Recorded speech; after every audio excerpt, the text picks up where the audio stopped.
দর্শকদের কমেন্টস নিয়ে আলোচনা করব। সেটা দুদিন আগে আমি আপ করেছিলাম।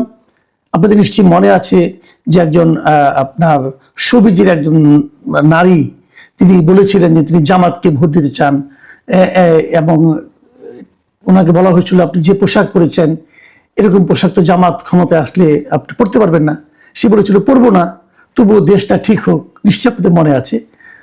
সেই কন্টেন্টের উপর যে কমেন্টগুলো পড়েছিল, যে কমেন্টগুলো অনেকে লিখেছেন, সেখান থেকে কিছু কিছু কমেন্ট নিয়ে আমি এই আজকের দর্শকের কথা অনুষ্ঠানটা করছি। আমি প্রথম যে কমেন্টটা পড়বো, ইনি লিখেছেন মজনু তিনি লিখেছেন, কামাল ভাই একটা কথা বলি, বিএনপির চেয়ে জামায়াত মেয়েদের ভোট বেশি পাবে আর অনেক পার্থক্য গড়ে দেবে। এটা কিন্তু অনেকদিন ধরে আলোচনা হচ্ছে যে মেয়েদের মধ্যে নাকি জামায়াতের মধ্যে বেশ ভালো কাজ করেছে এবং সে কাজেরই ফল সম্ভবত এই মজনু সাহেব বলছেন আর কি। শাহনেওয়াজ সুমন লিখেছেন, দেশের মা বেহেন সবাই জামায়াতকে চায়, তারা 403-এর ঘর করতে চায়। মানে একটু বিদ্রুপ আছে আর কি। মঈন ইসলাম লিখেছেন, জামায়াত কিয়ামত পর্যন্ত চেষ্টা করলেও বাংলাদেশের মাটিতে সরকার গঠন করতে পারবে না। বাস্তবে তাদের ভোট নেই, এটাই সত্য। তারা অনলাইনে শক্তিশালী। দেখুন, আমি পরপর তিনটা পড়লাম, কিন্তু তিনটাতে তিন ধরনের মানে দৃষ্টিভঙ্গি কিন্তু আসলো। রাজীব শর্মা লিখেছেন, মেয়েটা আবেগ দিয়ে কথা বলেছে, আগে পিছ চিন্তা না করে। সে হয়তো দেশের বর্তমান পরিস্থিতি দেখে এমন কথা বলেছে, এটা আপনাকে বুঝতে হবে। সে হয়তো শিবিরের টোটকা খেয়েছে, উপঢৌকন পেয়েছে, কারণ শিবিরের কাজ হচ্ছে মানুষের দুর্বলতার সুযোগ নিয়ে থাকে, তো সুযোগ নিয়ে তাকে দলে আনা। নারী জাতি হচ্ছে আবেগী। ইসলামী শাসন কোনো দেশের জন্য সুখকর নয়। ইরানের কথা চিন্তা করুন, আফগানিস্তানের কথা চিন্তা করুন, যেখানে ভূমিকম্প হয়েছিল কিন্তু সেখান থেকে নারীদের কেউ উদ্ধার করেনি। সবাইকে ভবিষ্যৎ নিয়ে ভাবতে হবে, বর্তমান চিন্তা করলে চলবে না। মধ্যপ্রাচ্যের শাসনকে ইসলামী শাসন বলে না, এটা হচ্ছে রাজার শাসন। যাক, রাজীব শর্মা সাহেব একই সঙ্গে অনেক কিছু বললেন। এবারে মন্তব্যটা লিখেছেন অ্যাঞ্জেল ড্রয়িং ক্রাফট মি, ছদ্মনাম, হয়তো ওনার সংগঠনের নাম, প্রতিষ্ঠানের নাম। তিনি লিখেছেন, এইসব মহিলারাই সবার আগে কান্না শুরু করবে জামাত আসলে। আবেগে বাঙালি নিজে নিজের পাছায় বাস দেয়, যখন ফাঁদে পড়ে তখন কুল কিনারা পায় না। শাহাদাত লিখেছেন, ভাই এটা তো কোনো নাটকের অংশও হতে পারে। হতে পারে। দেখেন, একটা ঘটনার কত রকম ব্যাখ্যা কিন্তু আমরা পাচ্ছি, তাই না? উত্তম মণ্ডল লিখেছেন, স্যার উনি হয়তো বুঝতেই পারছে না যে এই 18 মাস দেশ জামাতই চালাচ্ছে, আর দেশের এই অবস্থার জন্য একমাত্র জামাতই দায়ী। নাজনীন আক্তার লিখেছেন, আমি তো জামাতকে ভোট দিব।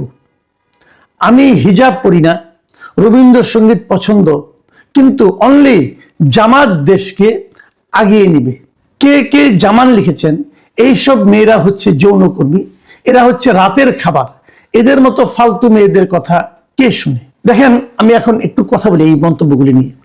এক একজন এক এক ধরনের কথা বলছেন, এবং এই জামান সাহেব যে মন্তব্যটা করেছেন এটা আমার কাছে সবচেয়ে মানে আপনার আপত্তিকর মন্তব্য মনে হয়েছে। দেখেন, আপনি যখন বললেন রাতের খাবার, এটা একদম সুইপিং কমেন্ট হয়ে গেল না? আপনি কি জানেন ওনার সম্পর্কে?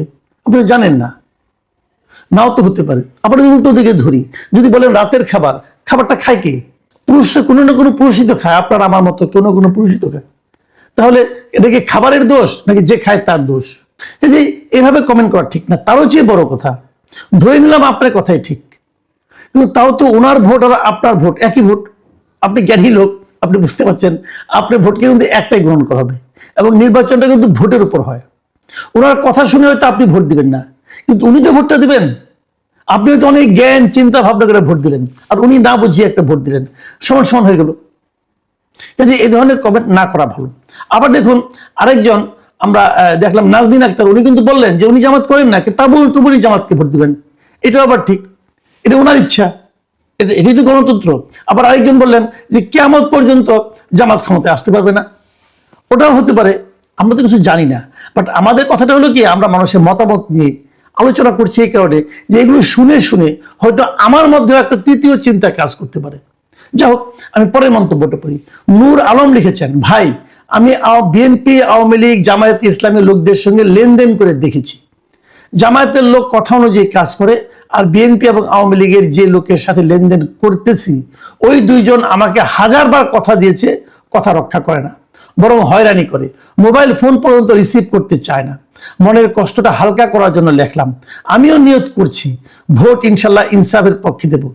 আপনাদের যদি কারো কাছে তথ্য থাকে তৃণমূল পর্যায়ের জামাতের নেতার লেনদেন খারাপ আছে, আমাকে কমেন্টের মাধ্যমে জানাবেন। জামাতের লোকদের প্রতি আমার একটু পজিটিভ ধারণা হয়েছে, আমার চিন্তা ভাবনায় আমি সঠিক আছি কিনা তা মিলাবো। দেখেন, এই যে নূর আলম কথাটা যেটা বলছেন, এই কথাটা কিন্তু আমি গুরুত্ব দিচ্ছি। দেখেন, এটাই যে একমাত্র দৃশ্য তাও কিন্তু না, উল্টো হতে পারে। আওয়ামী লীগ বিএনপি লোকের মধ্যেও অনেক আছে যারা ঘুরায় না, কিন্তু ওনার যে অভিজ্ঞতা, সেই অভিজ্ঞতাটাকে আপনি বাতিল করে দেবেন কিভাবে? তত পারবেন না। বিভিন্ন মানুষের বিভিন্ন অভিজ্ঞতা থাকবে, সবগুলি আমাদের চিন্তা করতে হবে। ড্রাগন লিখেছেন, মাসুদ ভাই আপনিও কি জামাত থেকে টাকা নিয়েছেন তাদের পক্ষে দালালি করার জন্য?